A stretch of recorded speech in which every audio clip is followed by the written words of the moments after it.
وما أرسلناك إلا رحمة للعالمين.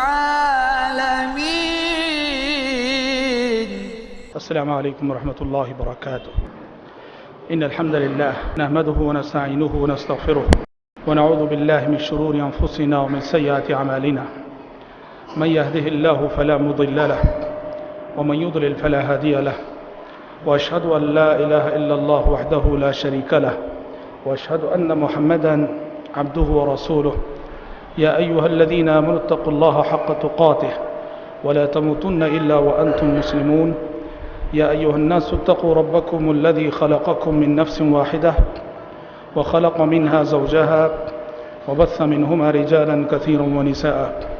واتقوا الله الذي تساءلون به والأرحام إن الله كان عليكم رقيبا. يا أيها الذين آمنوا اتقوا الله وقولوا قولا سديدا يصلح لكم أعمالكم ويغفر لكم ذنوبكم، ومن يطع الله ورسوله فقد فاز فوزا عظيما.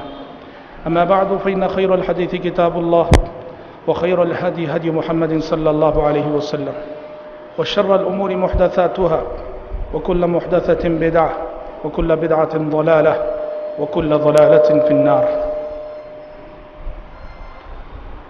حضرات گرامی، اللہ تبارک و تعالیٰ کا شکر و احسان ہے کہ کل سے ہم نے اس مسجد میں ایک مبارک سلسلہ شروع کیا، سیرت رسول کو پڑھنے پڑھانے کا، سیرت رسول کو سمجھنے اور سمجھانے کا. اور کل تمہیدی گفتگو ہم نے کی تھی آپ کے سامنے، جس میں سیرت کی خصوصیات اور آپ صلی اللہ علیہ وسلم کے کردار کی عظمت کو مختلف ناحیوں سے واضح کیا گیا تھا. آج کی ہماری گفتگو بھی اسی تمہید کا تسلسل ہے. کل سے ہم باقاعدہ نبی کریم صلی اللہ علیہ وسلم کی ولادت اور آپ کی پیدائش کے حوالے سے گفتگو کریں گے. آج کی ہماری جو گفتگو ہے اس کا پہلا نقطہ یہ ہے کہ نبی کریم صلی اللہ علیہ وسلم کی سیرت کی جہاں بہت ساری خصوصیات ہیں، اس میں سے ایک بہت بڑی خصوصیت یہ ہے کہ آپ صلی اللہ علیہ وسلم کی سیرت کو پڑھنے والے صرف مسلمان نہیں، صرف دوست نہیں، صرف اپنے نہیں، نبی کریم صلی اللہ علیہ وسلم کی سیرت کو پڑھنے والوں میں بہت سارے غیر مسلمین کے نام بھی آتے ہیں، جو اسلام کے دشمن کہے جاتے ہیں، جو اسلام کے مخالف مانے جاتے ہیں، وہ بھی نبی کریم صلی اللہ علیہ وسلم کی سیرت کو بڑے شوق سے پڑھا کرتے ہیں. اور ان میں سے جن کے مقدر میں اللہ تعالیٰ نے ہدایت رکھی ہو، وہ ہدایت پاتے بھی ہیں. ہندوستان کے ایک مشہور شاعر گزرے ہیں، جگناتھ آزاد. جگناتھ آزاد نے اردو زبان میں بہت ساری شاعری کی ہے. اگر آپ جگناتھ آزاد کی شاعری میں دیکھیں گے تو جگناتھ آزاد نے غیر مسلم رہتے ہوئے نبی کریم صلی اللہ علیہ وسلم کی شان میں بہت سارے نعتیہ اشعار کہے ہیں. جہاں وہ ایک غیر مسلم رہتے ہوئے سیرت رسول کو پڑھ کر انہوں نے جو تاثر قبول کیا ہے، اپنے احساسات اور اپنے تاثرات کو انہوں نے اشعار کی زبان میں پیش کیا ہے. اردو زبان میں سیرت پر ایک کتاب ہے، اس کا نام ہے عرب کا چاند. عرب کا چاند، یہ کتاب کس نے لکھی ہے؟ ہندو سماج کے ایک سوامی نے لکھی ہے. ہندو سماج کے ایک سوامی نے لکھی اور کتاب کا نام ہے عرب کا چاند، جس میں اس سوامی نے نبی کریم صلی اللہ علیہ وسلم کی سیرت کو پڑھنے کے بعد اپنے احساسات اور اپنے تاثرات کا اظہار کیا، اور مارکیٹ میں موجود ہے یہ کتاب. اور یہ بات تو آپ سب جانتے ہیں کہ مشہور انگریز مائیکل ہارٹ نے بہت بڑی کتاب لکھی، دی 100 انگریزی زبان میں، جس میں اس نے پوری انسانی تاریخ کے 100 ایسے عظیم انسانوں کا انتخاب کیا، پوری ہسٹری آدم علیہ السلام سے آج تک. مائیکل ہارٹ کے نقطۂ نظر سے یہ 100 انسان ایسے ہیں جنہوں نے انسانیت کو بہت کچھ دیا، بہت کچھ دیا. آپ کو اس بات پہ تعجب ہوگا کہ مائیکل ہارٹ نے اس کتاب کے اندر نہ صرف یہ کہ ہمارے نبی حضرت محمد صلی اللہ علیہ وسلم کو ذکر کیا، بلکہ اس نے اس کتاب میں سب سے پہلا نمبر ہمارے نبی حضرت محمد صلی اللہ علیہ وسلم کو دیا، اور اس نے کھلے الفاظ میں اقرار کیا، اعتراف کیا کہ میری نظروں میں، میرے نزدیک پوری انسانی تاریخ میں اگر سب سے عظیم انسان کوئی ہو سکتے ہیں تو وہ محمد صلی اللہ علیہ وسلم ہے، غیر مسلم، انگریز۔ اور تعجب کی بات یہ ہے وہ کرسچن ہے، اور اس کتاب کے اندر اس نے حضرت عیسیٰ علیہ السلام کا بھی ذکر کیا ہے، اور عیسیٰ علیہ السلام کو اس نے 6 نمبر پہ رکھا ہے۔ جی، جس پیغمبر کو وہ مانتا ہے، یہ اور بات ہے، ماننے کا طریقہ کیا اس کا وہ الگ بات ہے، جس پیغمبر کو وہ مانتا ہے اس پیغمبر کو اس نے 6 نمبر پہ رکھا ہے، اور ہمارے نبی حضرت محمد صلی اللہ علیہ وسلم کو اس نے پہلے نمبر پہ رکھا ہے۔ یہ ہے اعجاز سیرت رسول کا، یہ ہے خصوصیت سیرت رسول صلی اللہ علیہ وسلم کی۔ حضرات یقین کیجئے دنیا میں سیرت کو پڑھنے والوں میں بڑی تعداد غیر مسلمین کی ہے۔ ڈنمارک کے ایک گستاخ اخبار نے نبی کریم صلی اللہ علیہ وسلم کے خاکے چھاپے، آپ صلی اللہ علیہ وسلم کے کارٹون نشر کیے، اور آپ جانتے ہیں کہ اس گستاخانہ حرکت کے بعد ڈنمارک کی کتب خانوں میں سیرت کے موضوع پر لکھی ہوئی کتابیں ملنی مشکل ہو گئیں، اس لیے کہ خود ڈنمارک کے انگریزوں کے اندر اس واقعے کے بعد سیرت کو پڑھنے کا رجحان اتنا بڑا کہ سیرت رسول کے موضوع پر لکھی گئی کوئی کتاب مارکیٹ میں ملنی مشکل ہو گئی۔ یہ معجزہ ہے، یہ معجزہ ہے نبی کریم صلی اللہ علیہ وسلم کی سیرت کا، کہ اس نے جہاں اپنوں کو متاثر کیا وہیں غیروں کو متاثر کیا، اس نے جہاں دوستوں کو متاثر کیا وہیں دشمنوں کو متاثر کیا، اس نے جہاں مسلمانوں کو متاثر کیا وہیں غیر مسلمین کو متاثر کیا، اور واللہ اس سیرت کا ایک واقعہ، اس سیرت کا ایک واقعہ زندگیوں کو بدل کر رکھ دینے والا۔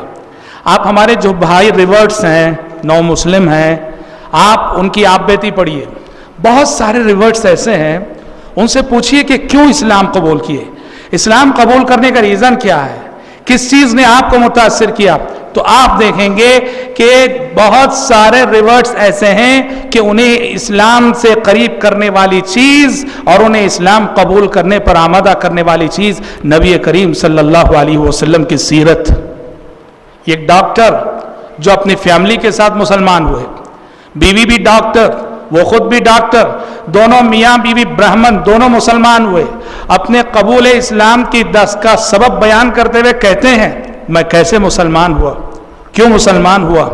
وہ کہتے ہیں کہ میں الرحیق المختوم پڑھ رہا تھا، الرحیق المختوم جو انگلش میں ہے اس کا ٹرانسلیشن میں پڑھ رہا تھا، ایک واقعہ نے مجھے بہت متاثر کیا، رات کا وقت تھا، میں بستر پہ لیٹے لیٹے الرحیق المختوم نبی کریم صلی اللہ علیہ وسلم کی سیرت پڑھ رہا تھا، رات کا وقت تھا، ایک واقعہ نے بہت متاثر، کون سا واقعہ؟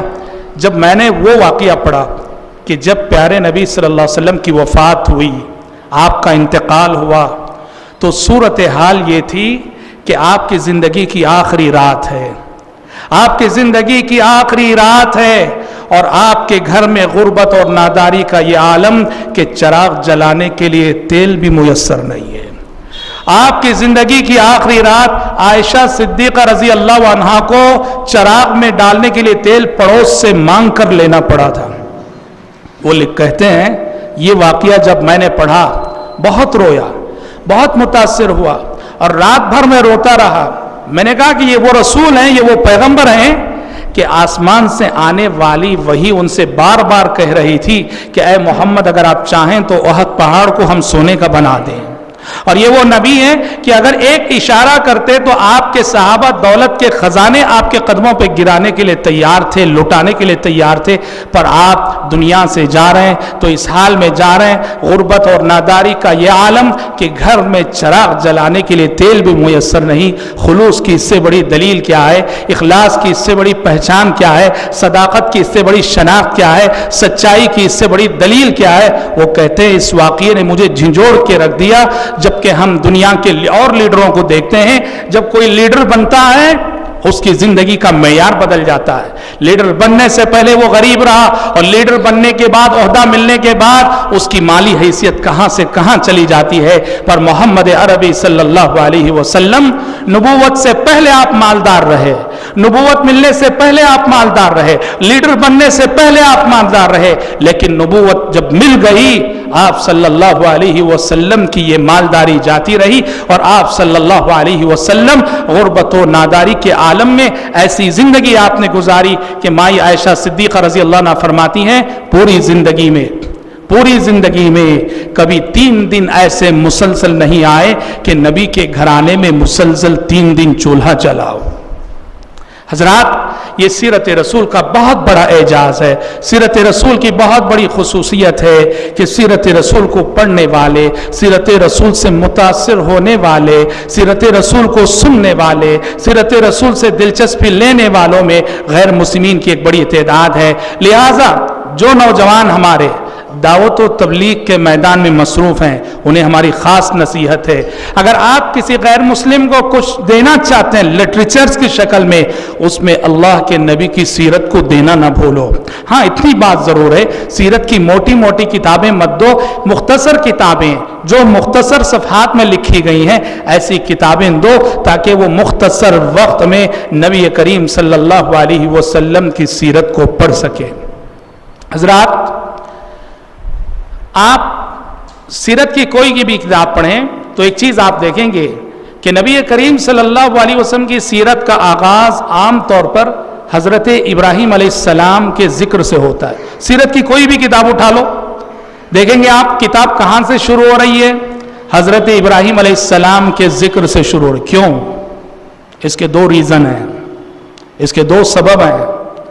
نبی کی سیرت شروع کی جاتی ہے حضرت ابراہیم علیہ السلام سے, ابراہیم علیہ السلام کے تذکرے سے. اس کے 2 بنیادی سبب ہیں, اس کے 2 بنیادی ریزن ہیں. پہلا سبب یہ ہے کہ ابراہیم علیہ السلام ہمارے نبی کے اجداد میں سے آتے ہیں, ہمارے نبی کے دادا لگتے ہیں. جی, نبی کریم صلی اللہ علیہ وسلم ابراہیم علیہ السلام کی نسل سے تھے. ابراہیم علیہ السلام کے فرزند اسماعیل علیہ السلام, اور اسماعیل علیہ السلام سے جو نسل چلی انہی میں ہمارے نبی حضرت محمد صلی اللہ علیہ وسلم. اسی لیے آپ سورہ حج پڑھیں گے تو دیکھیں گے قرآن مجید نے ابراہیم علیہ السلام کو اس امت کا باپ قرار دیا. سورہ حج میں اللہ تعالیٰ نے کہا ملت ابیکم ابراہیم, اپنے باپ ابراہیم کی ملت کی پیروی کرو. اس امت سے خطاب ہے, کہا کہ تمہارے باپ ابراہیم کی ملت کی پیروی کرو. ابراہیم علیہ السلام باپ کیسے ہو گئے؟ ابراہیم علیہ السلام باپ اس حیثیت سے ہوئے کہ عرب کے لوگ اسماعیل علیہ السلام کی نسل سے تھے اور اسماعیل علیہ السلام ابراہیم علیہ السلام کے بیٹے ہیں. اس حیثیت سے سارا عرب یہ ابراہیم علیہ السلام کی اولاد ہے. اور جب ہمارے نبی ابراہیم علیہ السلام کی اولاد سے ہوئے تو ہم بھی ابراہیم علیہ السلام کی اولاد سے. کیوں؟ اس لیے کہ ہم ہمارے نبی کی اولاد ہیں. قیامت تک آنے والے مسلمان یہ حضرت محمد صلی اللہ علیہ وسلم کی روحانی اولاد ہیں. کیا آپ نے وہ حدیث نہیں سنی جس میں پیارے نبی نے فرمایا یا ایھا الناس انما انا لکم بمنزلۃ الوالد, اے لوگو میری مثال تمہارے لیے باپ جیسی ہے. کیا فرمانے پیارے نبی اس امت سے خطاب کر کے؟ میں تمہارے باپ جیسا ہوں, میں تمہارے والد جیسا ہوں. باپ جس طرح اپنے بچوں کو بیٹوں کو چھوٹی چھوٹی باتیں سکھاتا ہے میں بھی ویسے تمہیں چھوٹی چھوٹی باتیں سکھا رہا ہوں. استنجا کے آداب سکھا رہا ہوں کہ استنجا جاؤ تو قبلہ رو ہو کے نہ بیٹھنا, قبلے کی طرف پیٹ نہ کرنا, داہنے ہاتھ سے استنجا نہ کرنا, پتھروں سے استنجا کرنے کی صورت میں 3 سے کم یوز نہ کرنا. تو پیارے نبی نے اپنے آپ کو اس امت کا باپ قرار دیا. پیارے نبی اس امت کے باپ اور ابراہیم علیہ السلام پیارے نبی کے باپ. تو لے دے کہ یہ ہوا کہ ابراہیم علیہ السلام قیامت تک آنے والے مسلمانوں کے بھی روحانی باپ ٹھہرے. تو یہ ریزن ہے, پہلا سبب ہے کہ نبی کریم صلی اللہ علیہ وسلم کی سیرت کا آغاز حضرت ابراہیم علیہ السلام سے ہوتا. اور دوسرا سبب, دوسرا ریزن جو سیرت محمدی کا آغاز ابراہیم علیہ السلام کے تذکرے سے ہوتا, دوسرا سبب یہ ہے کہ ہمارے نبی حضرت محمد صلی اللہ علیہ وسلم کی بعثت یہ دعائے ابراہیمی کا نتیجہ تھی. آپ دعائے ابراہیمی کا مظہر تھے. جس نبی اور رسول کے حق میں 2500 سال پہلے 2500 سال پہلے ابراہیم خلیل اللہ علیہ السلام نے اپنے بیٹے اسماعیل کے ساتھ خانہ کعبہ میں دعا کی تھی، جس پیغمبر کے لیے، جس نبی کے لیے، جس رسول کے لیے، وہ نبی اور رسول حضرت محمد صلی اللہ علیہ وسلم ہے۔ کیسے؟ آپ پڑھیے سورہ بقرہ پڑھیے، پہلے پارے میں اللہ تعالیٰ نے بیان کیا ہے کہ جب اللہ کے حکم سے ابراہیم علیہ السلام اپنے فرزند اسماعیل علیہ السلام کو لے کر انہوں نے خانہ کعبہ کو تعمیر کیا، خانہ کعبہ کو تعمیر کرنے کے بعد ایک دعا کی۔ کیا دعا کی؟ ربنا وابعث فیہم رسولا منہم یتلو علیہم آیاتک ویعلمہم الکتاب والحکمت ویزکیہم انک انت العزیز الحکیم۔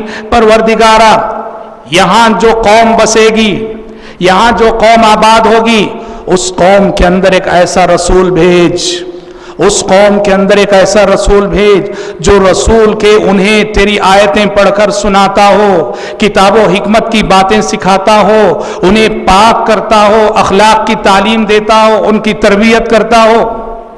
تو ابراہیم علیہ السلام نے جس رسول کے حق میں دعا کی، وہ رسول کون ہے؟ ہمارے نبی محمد صلی اللہ علیہ وسلم ہیں۔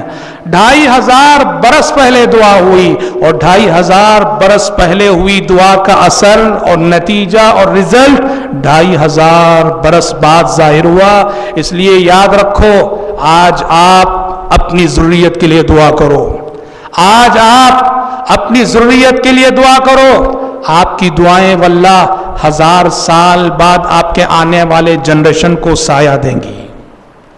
ہندوستان کے اس صنم قدے میں، ہندوستان کے اس بت قدے میں، جہاں ہر طرف شرک ہی شرک نظر آتا ہے، مندریں ہیں، چرچ ہیں، درگاہیں ہیں، مزاریں ہیں، یہ ایک موحد پریشان ہو جاتا ہے۔ کیسے پریشان ہوتا ہے؟ کہ پروردگارہ شکر ہے کہ تو نے مجھے صحیح عقیدے کی، توحید کی دولت سے نوازا، میری آنے والی نسلوں کا کیا ہوگا؟ میری آنے والی نسلوں کا کیا ہوگا؟ کہیں میری آنے والی نسلیں شرک کے فتنے میں نہ مبتلا ہو جائیں۔ پھر کیسے بچائیں آنے والی نسلوں کو؟ آپ تو نہیں رہیں گے دنیا میں اپنی آنے والی نسلوں کو بچانے کے لیے۔ یاد رہو، یاد رہے، آج آپ تہجد کے وقت اٹھو، اٹھ کر اپنے لیے، اپنی آنے والی نسلوں کے لیے دعائیں کر دو، دعائیں کر دو۔ پروردگارہ صرف مجھے نہیں، میرے بیٹوں کو نہیں، میرے پوتوں کو نہیں، میری نسلوں میں توحید کی دولت کو باقی رکھ، میری نسلوں میں اسلام کی سچائی کو باقی رکھ، میری نسلوں کو شرک سے بچا لے۔ آج آپ دعائیں کرو، آج آپ تڑپو، آپ کی دعائیں 1000 سال بعد بھی آپ کی آنے والی نسلوں کو سایہ دیں گی۔ ابراہیم خلیل اللہ علیہ السلام نے 2500 برس پہلے جو دعا کی تھی، وہ دعا 2500 سال بعد محمد صلی اللہ علیہ وسلم کی شکل میں ظاہر ہوئی۔ تو یہ دو بنیادی سبب ہیں کہ حضرت محمد صلی اللہ علیہ وسلم کی سیرت کا آغاز عموماً ابراہیم علیہ السلام کے ذکر سے ہوتا ہے۔ ایک اور بات، ایک اور نقطہ یہ ہے کہ کیا سبب تھا کہ اللہ تعالیٰ نے آخری نبی اور آخری رسول کو مکے میں بھیجا اور عرب قوم کے اندر بھیجا؟ ایک سوال۔ دنیا بہت وسیع تھی، دنیا بہت کشادہ تھی، دنیا میں ملک بہت تھے، دنیا میں قومیں بہت تھیں۔ کیا سبب تھا، کیا ریزن تھا کہ اللہ تعالیٰ نے آخری نبوت کے لیے، آخری رسالت کے لیے آخری نبی کو عرب کے اندر کیوں مبعوث کیا، مکے کے اندر کیوں مبعوث کیا؟ بہت سارے سبب ہیں۔ پہلی بات تو یہ ہے کہ آپ کو معلوم ہے اور آپ جانتے ہیں، جغرافیائی اعتبار سے اگر آپ دیکھیں تو مکہ دنیا کا سینٹر پلیس ہے۔ جغرافیائی اعتبار سے مکہ دنیا کا سینٹر پلیس ہے، چونکہ آخری رسول کا پیغام ساری انسانیت کے لیے تھا، آخری رسول کی دعوت ساری انسانیت کے لیے تھی، آخری رسول کی رسالت ساری انسانیت کے لیے تھی۔ ضروری تھا کہ آخری نبی دنیا کے سینٹر پلیس میں بھیجے جاتے، تو اللہ تعالیٰ نے آپ صلی اللہ علیہ وسلم کو مکے میں مبعوث کیا، مکے میں پیدا کیا۔ اور دوسری بات، عرب قوم، اللہ تعالیٰ نے عرب قوم کا سلیکشن کیا، عرب قوم کو منتخب کیا، کس لیے؟ کہ وہ آخری نبی اور آخری رسول کی پیغام کی حامل بنے، آخری نبی اور آخری رسول کی پہلی مخاطب قوم عرب قوم بنے. عرب قوم کا سلیکشن، عرب قوم کا انتخاب، بہت ساری حکمتیں ہیں. اس میں بنیادی حکمت یہ ہے کہ عرب قوم کے اندر بہت ساری ایسی خوبیاں پائی جاتی تھیں. عربوں کے اندر بہت ساری ایسی خوبیاں پائی جاتی تھیں جو خوبیاں دنیا کی دوسری قوموں میں اس سطح پر نہیں پائی جاتی تھی جس سطح پر کہ وہ عرب قوم کے اندر پائی جاتی تھی. عربوں کے اندر کچھ ایسی صفات تھی جن صفات نے ان عربوں کو ایک انقلابی قوم بنا رکھا تھا، جن میں سب سے پہلی صفت کیا ہے؟ عربوں کی وفاداری. عربوں کی وفاداری. عرب کی ہسٹری پڑھی اسلام سے پہلے بھی. عرب قوم کی صفت تھی بڑی وفادار قوم. وہ جس کو بھی مانتی، جس کو بھی تسلیم کرتی، جس سے بھی دوستی کرتی، اس کی وفاداری میں خون کا آخری قطرہ بھی بہا دیتی. اور یہ کسی بھی انقلابی قوم کے لیے بہت بڑی صفت ہوتی ہے، آخری حد تک وفاداری کرنا. کسی کو اگر مان لیا، کسی سے دوستی کر لی، کسی کو قبول کر لیا، اس کی دوستی میں اس کے لیے ہر چیز کی قربانی دینا. بڑی وفادار قوم تھی یہ. اس لیے آپ دیکھیں گے سبحان اللہ، کئی صحابہ ہیں اسلام لانے کے بعد انہوں نے اپنے تاثر کو کن الفاظ میں پیش کی. مثال کے طور پر سمامہ بن اسال ہیں، ہم انشاءاللہ مدنی زندگی میں ان کا واقعہ پڑھیں گے. سمامہ بن اسال اسلام قبول کرنے کے بعد کیا کہتے ہیں؟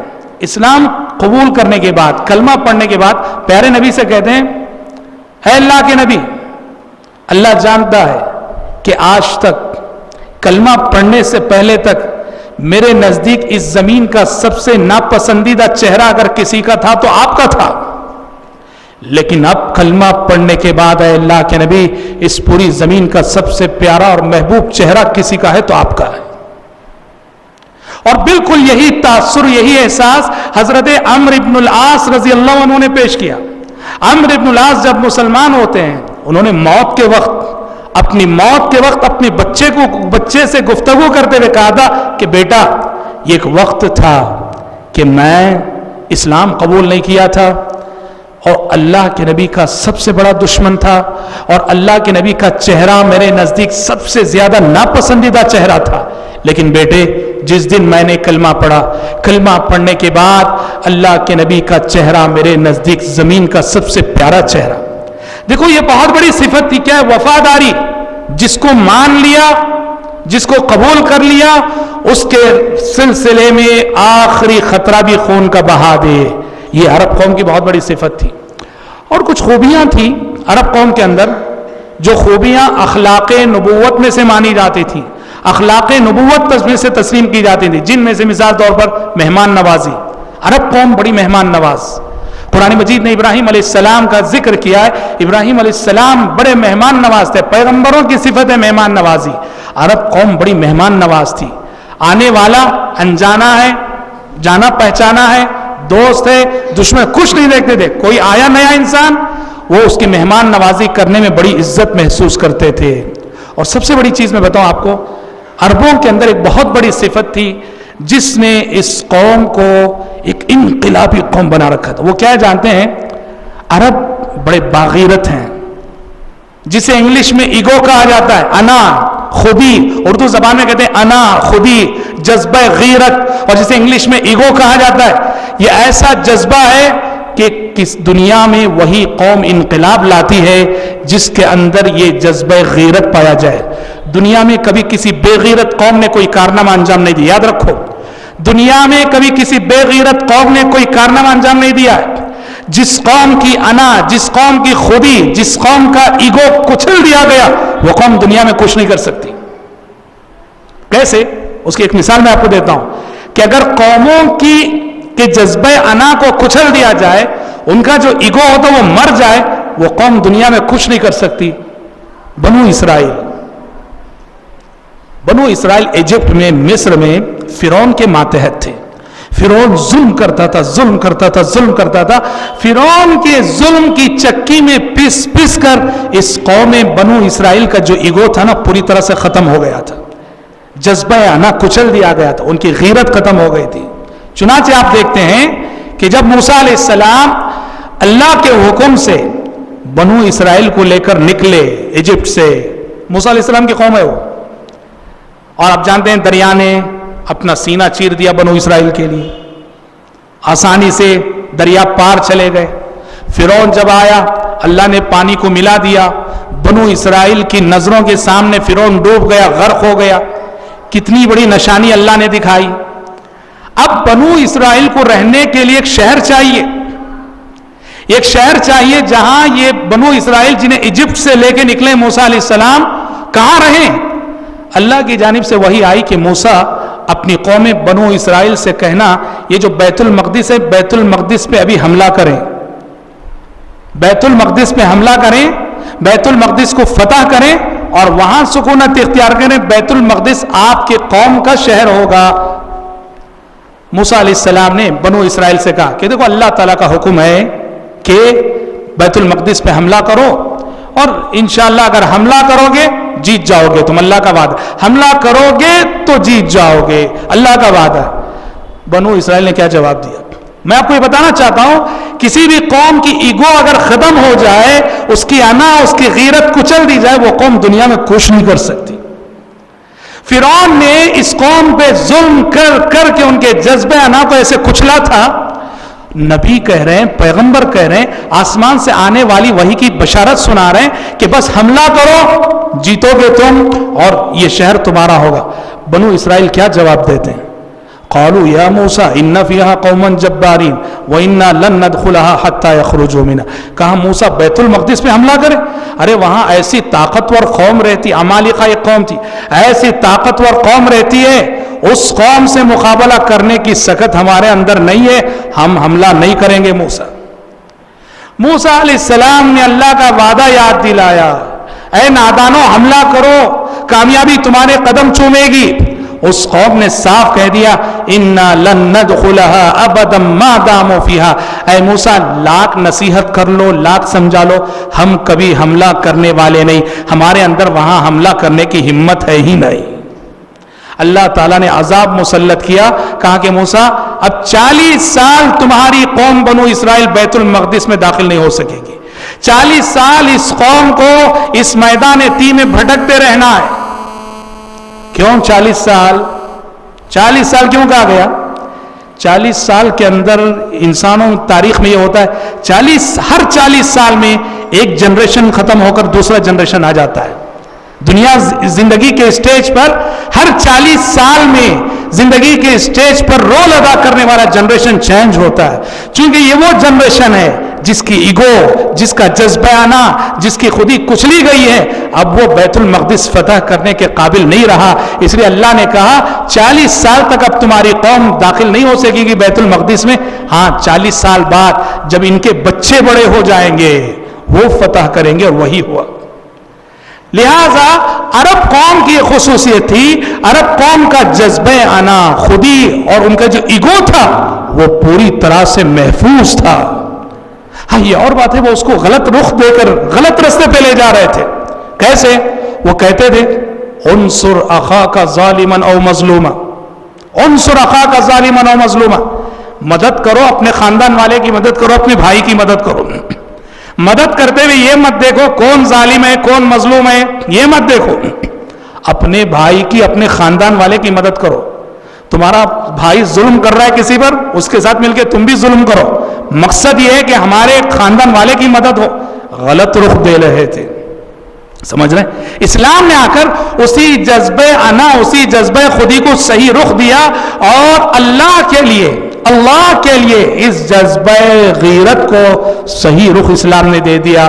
نتیجے میں ہم دیکھتے ہیں, اسلامک ہسٹری کو پڑھیے آپ, اسلامک ہسٹری بتاتی ہے کہ صحابہ کرام رضوان اللہ علیہ مجمعین توحید کے پیغام کو لے کر, توحید کے میسج کو لے کر بڑے بڑے درباروں میں چلے گئے.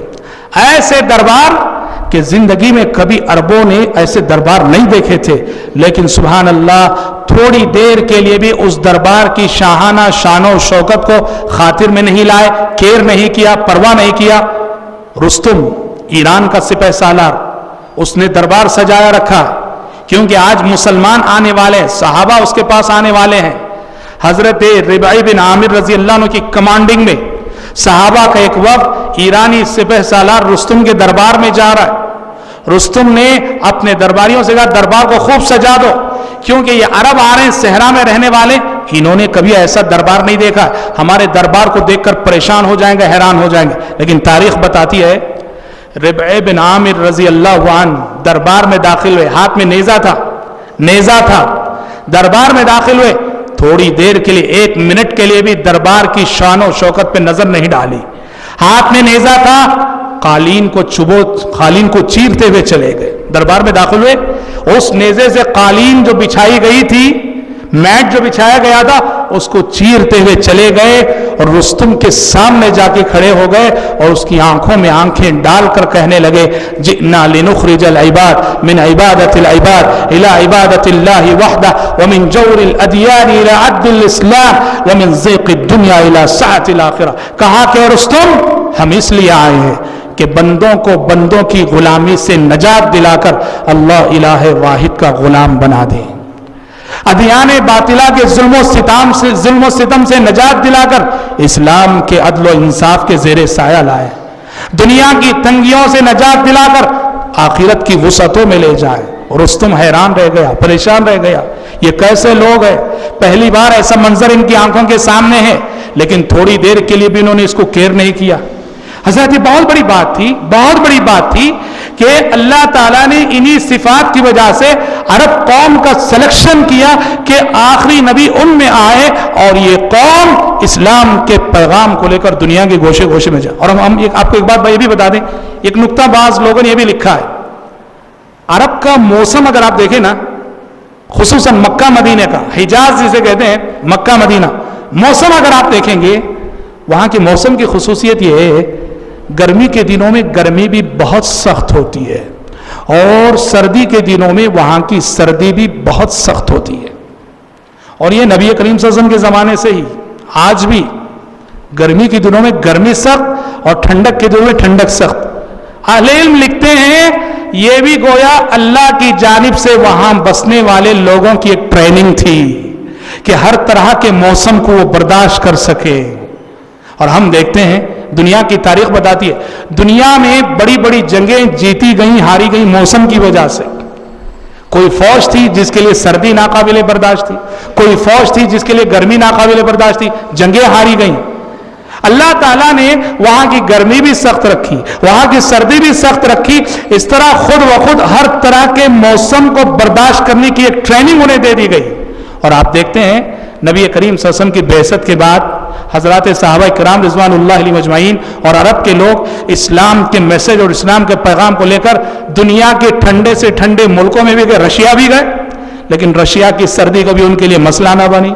اور افریقہ بھی گئے، افریقہ کی گرمی کہیں ان کے لیے مسئلہ نہ بنی. موسم اللہ تعالیٰ نے قدرتی طور پر اللہ تعالیٰ نے اس قوم کو اس قابل اور اس لائق بنایا تھا کہ وہ آخری نبی اور آخری رسول کی حامی، ناصر اور مددگار بن سکے. حضرات زمانے جاہلیت کسے کہتے ہیں؟ زمانے جاہلیت نبی کریم صلی اللہ علیہ وسلم کی بعثت سے پہلے کا جو زمانہ ہے اس کو زمانے جاہلیت کہا جاتا ہے، یعنی جہالت کا زمانہ. کیوں کہا جاتا ہے؟ اس لیے کہ انسان اس وقت اس دور میں جہالت کی انتہا کو پہنچا ہوا تھا. کئی ناحیوں سے، عقیدے کے ناحیے سے دیکھو، اخلاق کے ناحیے سے دیکھو، تہذیب اور کلچر کے ناحیے سے دیکھو، انسان جہالت کی انتہا کو پہنچا ہوا تھا. عرب کے اندر سب سے بڑی خرابی جو پائی جا رہی تھی وہ کیا؟ شرک، کفر، بت پرستی، بہت بڑی خرابی. اور بتوں کو انہوں نے خداؤں کو بانٹ رکھا تھا. ہر قبیلے کا الگ الگ بت، ہر قبیلے کا الگ الگ خدا.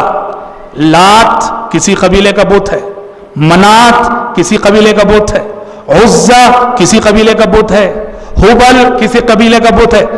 قبیلوں کے اعتبار سے خداؤں کو انہوں نے بانٹ رکھا تھا، تقسیم کر رکھا تھا. یہ ہمارا خدا ہے، یہ تمہارا خدا ہے، یہ فلاں قبیلے کا خدا ہے، یہ میرے قبیلے کا خدا ہے. ایک تو یہ بات تھی. اور دوسری بات یہ تھی کہ عرب کے لوگ، ان کی فکری سطح ملاحظہ کیجئے، عقیدے کے ناحیے سے کتنے گئے گزرے تھے ملاحظہ کیجئے.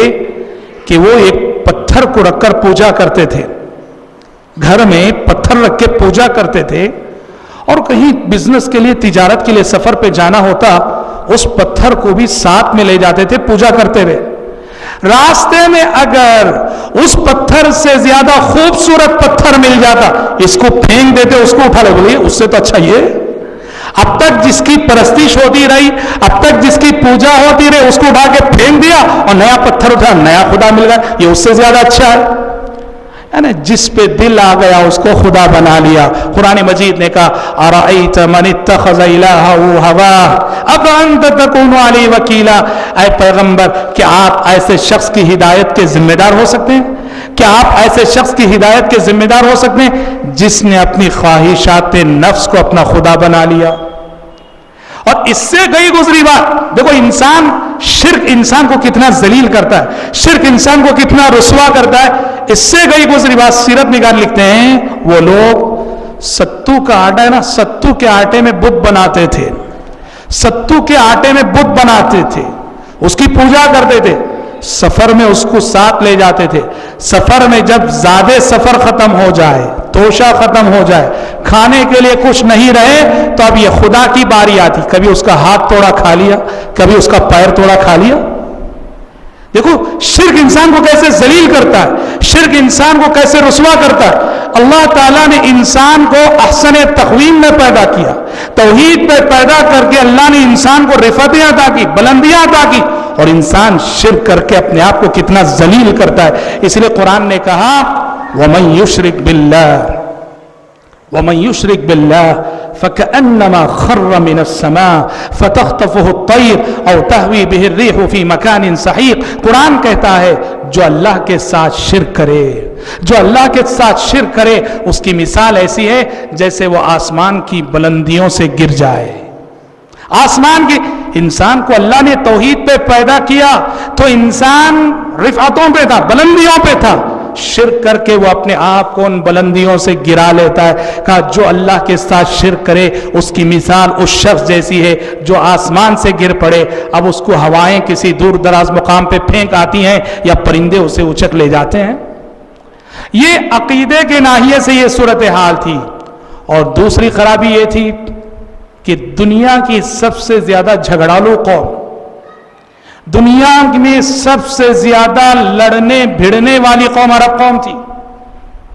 انہیں لڑنے کے لیے ایک بہانہ چاہیے تھا، کوئی چھوٹا سا بہانہ مل جائے، لڑائی شروع ہوتی اور دیکھتے ہی دیکھتے دو آدمیوں کی لڑائی، دو قبیلوں کی لڑائی میں بدلتی۔ آپ ہسٹری پڑھیے، آپ دیکھیں گے ایک جنگ عرب میں ہوئی تھی ہمارے نبی کی بعثت سے پہلے۔ اس کا ریزن کیا تھا جانتے ہیں؟ 40 سال جنگ چلی۔ شروع کیوں ہوئی؟ وہ دو شخص گھوڑ سواری کا مقابلہ کر رہے تھے، کمپٹیشن چل رہا تھا گھوڑ سواری کا۔ ایک شخص کا گھوڑا دوسرے کے گھوڑے سے آگے بڑھ گیا، فرسٹ آ گیا، تو جس کا گھوڑا سیکنڈ آیا نا اس کو غصہ آیا، اس نے پہلے شخص پہ وار کر دیا۔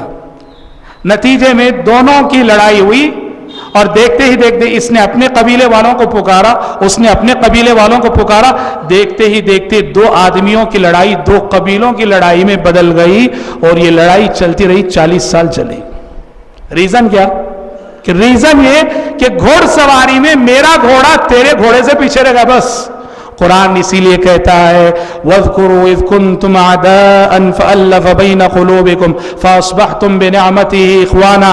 اے عربو یاد کرو جب تم آپس میں ایک دوسرے کے جانی دشمن تھے، جب تم آپس میں ایک دوسرے کے جانی دشمن تھے، اللہ نے تم پر احسان کیا اور اللہ نے تمہیں بھائی بھائی بنا دیا۔ اور دوسرے مقام پہ سورہ توبہ، سورہ انفال نے کہا وَأَلَّفَ بَيْنَ قُلُوبِهِمْ لَوْ أَنفَقْتَ مَا فِي الْأَرْضِ جَمِيعًا مَا أَلَّفْتَ بَيْنَ قُلُوبِهِمْ۔ اے پیغمبر یہ اللہ تعالیٰ کا کرم ہے، اللہ نے ان لوگوں کے دلوں میں محبت پیدا کی، الفت پیدا کی، چاہت پیدا کی۔ اگر آپ زمین کے سارے خزانے بھی خرچ کر لیتے یہ الفت نہ پیدا کر سکتے۔ یہ اللہ کا کرم تھا کہ اللہ نے عربوں کی پرانی دشمنیوں کو مٹا کر ان دشمنوں کو آپس میں بھائی بھائی بنا دیا۔ اور تیسری خرابی، جس خرابی نے اس معاشرے کو جاہلی معاشرہ بنا دیا تھا، اور وہ تھا لڑکیوں کو زندہ دفن کرنا، لڑکیوں کو زندہ درگور کرنا۔ عرب کے لوگ لڑکی کی پیدائش کو، لڑکی کے پالنے کو، لڑکی کی پرورش کو بہت ہی زیادہ باعث ننگو آر سمجھتے تھے. کیوں جانتے ہیں؟ ابھی میں نے بتایا آپ کو، عرب کے اندر بہت ایگو تھا، بہت غیرت تھی. وہ سمجھتے تھے لڑکی اگر بڑی ہو جائے گی، شادی ہو جائے گی، داماد کے سامنے جھک کر چلنا پڑے گا. ہاں آج جیسے سسرال میں ہوتا ہے، لڑکی والوں کو ہمیشہ لڑکے والوں کے سامنے دب کر ہی چلنا ہے. ہمارا سماج ہے یہ. غلطی کس کی ہے، سچائی پر کون ہے یہ نہیں. آپ لڑکی والے ہیں، آپ کو دب کے چلنا پڑے گا. ہم لڑکے والے ہیں، ہم حکومت کریں گے آپ پر. یہ جاہلی روایتیں ہمارے سماج میں چل رہی ہیں. عرب کے لوگوں کے لیے ناقابل برداشت تھا. وہ کہتے تھے اگر ہماری بچیاں بڑی ہوں گی، شادی کر کے دینے کے بعد داماد کے سامنے دب کے چلنا، داماد کے لوگوں کے سامنے دب مار دیا کر زندہ دفن کر دیتے تھے. کیسا جاہلی معاشرہ تھا، کیسی بے رحمی تھی اور کیسی سنگ دلی تھی.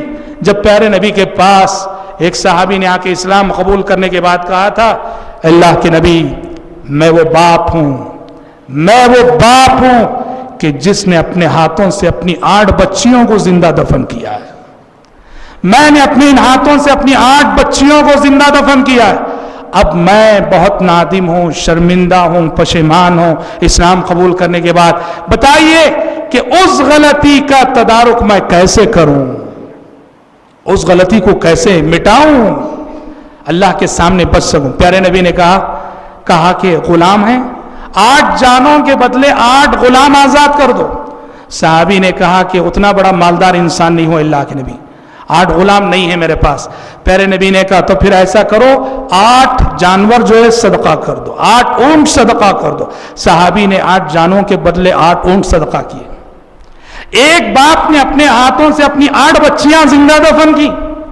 سوچو کہ کیسا سماج تھا، کیسا معاشرہ تھا. قرآن مجید نے سورہ نحل کے اندر اور سورہ زخرف کے اندر یہ نقشہ کھینچا ہے کہ اگر کسی کے گھر میں بچی پیدا ہو گئی تو اس گھر میں ماتم کا ماحول ہوتا تھا، اور وہ شخص، وہ باپ جس کے گھر بچی پیدا ہو گئی، وہ گھر سے باہر نہیں نکلتا تھا، اور نکلے بھی تو سر نیچے جھکائے ہوئے جو جاتا تھا. ایسا معاشرہ تھا، ایسا ماحول تھا. لیکن سبحان اللہ، ایسے ماحول، ایسے سماج اور ایسے معاشرے میں بھی کچھ لوگ تھے جو ہر طرف کفر و شرک کے رہنے کے باوجود عقیدے توحید پہ قائم تھے. یہ بات یاد رکھنا، پیارے نبی کے رسول بن کر دنیا میں آنے سے پہلے، پیارے نبی کی بعثت سے پہلے عرب کے سماج میں کچھ لوگ تھے جو فطرت سلیمہ پہ قائم رہنے کی وجہ سے سمجھتے تھے کہ یہ کفر جو ہو رہا ہے غلط ہے، یہ شرک جو ہو رہا ہے غلط ہے. وہ اپنی فطرت کی بنیاد پر جانتے تھے کہ عقیدہ توحید ہی صحیح ہے. اور ان لوگوں کو کہا جاتا تھا حنفاء. ان لوگوں کو ٹائٹل دیا گیا تھا حنفاء، حنیف کی جمع. یہ وہ لوگ جو شرک کے ماحول میں رہ کر بھی دین توحید پہ قائم رہے. ان میں ایک نام عمر بن عنبسہ رضی اللہ عنہ، بعد میں اسلام لائے، یعنی پیارے نبی پر ایمان لائے پیارے نبی کی بعثت کے بعد. عمر بن عنبسہ رضی اللہ عنہ، قس بن ساعد الایادی رضی اللہ عنہ، اور خاص کر ایک نام زید بن عمر بن نفیل. زید بن عمر بن نفیل، یہ جب لوگوں کو شرک کرتے ہوئے دیکھتے، اسلام سے پہلے کی بات، منع کرتے تھے. جب وہ دیکھتے بکری کو لے جا کے بتوں کے نام پہ ذبح کیا جا رہا ہے، کہتے تھے زید بن عمر بن نفیل رضی اللہ عنہ، الشاۃ خلقها اللہ وانزل لها من السماء ماء وانبت لها من الارض كلأ ثم تذبحونها على اسم غیر اللہ. وہ کہتے تھے لوگوں کیسی نادانی کر رہے ہو، یہ بکری جسے تم بت کے نام ذبح کر رہے ہو، یہ بکری اللہ نے پیدا کی. اس بکری کے لیے اللہ نے آسمان سے پانی برسایا، اس بکری کے لیے اللہ نے زمین سے چارہ اگایا، سب کچھ یہ اللہ کا کھاتی تھی، اور تم لے جا کے غیر اللہ کے نام پہ ذبح کر رہے ہو. اور یہ زمانے جاہلیت میں کہتے تھے دینی دین و ابراہیم و الہی الہ ابراہیم، میرا دین ابراہیم علیہ السلام کا دین ہے، میرا معبود وہی ہے جس کی عبادت ابراہیم علیہ السلام کرتے رہے. اور یہاں تک آتا ہے کہ جب وہ کسی باپ کو اپنی بچی کو زندہ دفن کرنے کے لیے لے جاتے ہوئے دیکھتے، آگے بڑھ کر مانگ لیتے کہ تم پال نہیں سکتے تو مجھے دے دو، میں پال لیتا ہوں. بہت بڑا سبق ملتا ہے. کیا سبق؟ جاہلیت کے اس ماحول میں بھی جب کچھ لوگ عقیدے توحید پر قائم تھے تو پتہ چلا کہ ہر سماج، ہر سوسائٹی میں ایسے کچھ اللہ کے بندے ہوتے ہیں جو رہتے ہیں مشرکین کے درمیان، رہتے ہیں کافرین کے درمیان، لیکن شرک پر انہیں کبھی اطمینان نہیں ہوتا ہے. ان کا دل پکار پکار کے کہہ رہا ہوتا ہے کہ معبود ایک ہی ہے، معبود ایک ہی ہے. توحید کی وہ چنگاری، کل مولود یولد علی الفطرہ، ہر بچہ فطرت اسلام پہ پیدا ہوتا ہے. یہ توحید کی چنگاری بعض لوگوں کے اندر بجھی نہیں رہتی ہے. آپ سوچ کر دیکھو کیا سبب ہے، کیا ریزن ہے. یہ غیر مسلم، ان کے بچے بیمار ہوتے ہیں تو چرچ جانے کے بجائے، مندر جانے کے بجائے مسجد ہی کیوں لاتے ہیں؟ یہ مسجد ہی کیوں لاتے ہیں؟ بھائی چرچ کو بھی تو جا سکتے ہیں، مندر کو بھی تو جا سکتے ہیں، اپنے بیمار بچوں کو مسجد لے کر کیوں آتے ہیں؟ یہ عقیدہ کیوں ہے کہ انہی دعاؤں میں شفا ہے؟ کہیں نہ کہیں وہ احساس انہیں تڑپاتا ہے، توحید کا وہ شعور انہیں بے چین کرتا ہے جو اللہ تعالیٰ نے کل مولود یولد علی الفطرہ کے تحت ان کے اندر ودیت کر رکھا ہے. لہٰذا سماج میں، سوسائٹی میں ایسے لوگوں کو ڈھونڈنے کی ضرورت ہے جو مشرکین کے درمیان رہتے ہوئے شرک سے بیزار ہیں، جو کافروں کے درمیان رہتے ہوئے کفر سے بیزار ہیں، اور جن کا ضمیر انہیں توحید کی طرف بلا رہا ہوتا ہے. ضرورت ہے ایسے لوگوں کو پہچاننے کی، اور ایسے لوگوں کو تک اگر آپ پہنچ جائیں گے، ایسے لوگوں کو ہدایت پانا بہت آسان ہوتا ہے. بہرحال یہ باتیں کچھ نبی کریم صلی اللہ علیہ وسلم کی بعثت سے پہلے کی تھی. آج ہم اسی پر اکتفا کرتے ہیں. کل انشاءاللہ تعالی اصحاب فیل کے حوالے سے، پیارے نبی کی پیدائش، پیارے نبی کی پیدائش کے بعد کے حالات، آپ صلی اللہ علیہ وسلم کی رضاعت، اس حوالے سے کل ہماری گفتگو ہوگی انشاءاللہ تعالی. آج اسی پر ہم اپنی گفتگو کو ختم کرتے ہوئے اللہ تعالی سے دعا کرتے ہیں کہ رب العالمین ہم سب کے، آپ سب کے مل بیٹھنے اور جمع ہونے کو شرف قبولیت سے نوازے. آمین. وآخر دعوانا ان الحمدللہ رب العالمین.